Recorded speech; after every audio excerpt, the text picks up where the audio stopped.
কমিশনের কাজ অত্যন্ত জটিল এবং এখানে বেশ কিছু প্রশাসনিক প্রক্রিয়া থাকার কারণে নতুন স্কেল বাস্তবায়ন দেরি হচ্ছে বলে জানিয়েছেন অর্থ উপদেষ্টা ড সালিহুদ্দিন আহমেদ। হ্যালো দর্শক, আপনাকে স্বাগত জানাচ্ছি স্কেল আপডেট জোন ইউটিউব চ্যানেলের নতুন আরও একটি ভিডিওতে। আজকের এই ভিডিওর মাধ্যমে জানতে পারবেন 18 নভেম্বর স্কেল বাস্তবায়ন সম্পর্কে অর্থ উপদেষ্টা ড সালাউদ্দিন আহমেদের সর্বশেষ আপডেট। তাই আজকের এই ভিডিওটি শেষ পর্যন্ত দেখার অনুরোধ রইল। আমাদের ভিডিওটি ভালো লাগলে লাইক, কমেন্ট, শেয়ার করবেন। তো শুরু করা যাক আজকের প্রতিবেদন। অর্থ উপদেষ্টা ড সালিহুদ্দিন আহমেদ বলেন, কমিশনের কাজটা কিন্তু অত্যন্ত জটিল। ওরা একেবারে স্বাধীনভাবে কাজ করবে, ওখানে কিন্তু আমাদের কোনো রকম ভূমিকা নেই। কমিশনে ওইখানে সিভিল কমিশন, আর্মিদের জন্য আলাদা একটার আছে। এখন ওই 3টা রিপোর্ট পাওয়ার পরে ওটাকে আবার কনসিস্টেন্ট লাগবে। একটা একরকম দেবে, সেটা একটু সময় লাগে। সেজন্য আমি বলেছি যে আমাদের সময় এটা করতে পারবো কিনা এটা কিছুটা আনসার্টেনটি।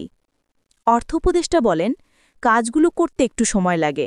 প্রশাসনিক কিছু প্রক্রিয়া আছে, সচিব কমিটি দেখবে, জনপ্রশাসন দেখবে, অর্থ বিভাগের সম্পৃক্ততাও আছে, তারপর বাস্তবায়ন করা যাবে। বুধবার 12 নভেম্বর সচিবালয় সরকারি ক্রয় সংক্রান্ত উপদেষ্টা পরিষদ কমিটি এবং অর্থনৈতিক বিষয় সংক্রান্ত উপদেষ্টা পরিষদ কমিটির বৈঠক শেষে সাংবাদিকদের প্রশ্নের উত্তরে তিনি এসব কথা বলেন। তবে ডাক্তার মুহাম্মদ ইউনুসের নেতৃত্বাধীন অন্তর্বর্তী সরকার নতুন স্কেলের একটি ফ্রেমওয়ার্ক দিয়ে যাবেন বলে জানিয়েছেন ড সালেহুদ্দিন আহমেদ। তিনি বলেন, আমাদের সময় এটা করতে পারব কিনা এটা কিছুটা অনিশ্চিত। আমরা মোটামুটি একটা ফ্রেমওয়ার্ক দিয়ে যাব এবং আগামী সরকার বিষয়টি সিরিয়াসলি নেবে।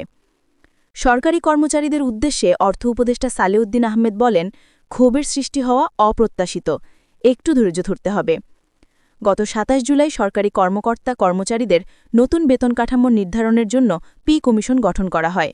এই কমিশনের প্রধান সাবেক অর্থ সচিব ও পল্লী কর্মসহকারী ফাউন্ডেশনের চেয়ারম্যান জাকির আহমেদ খান।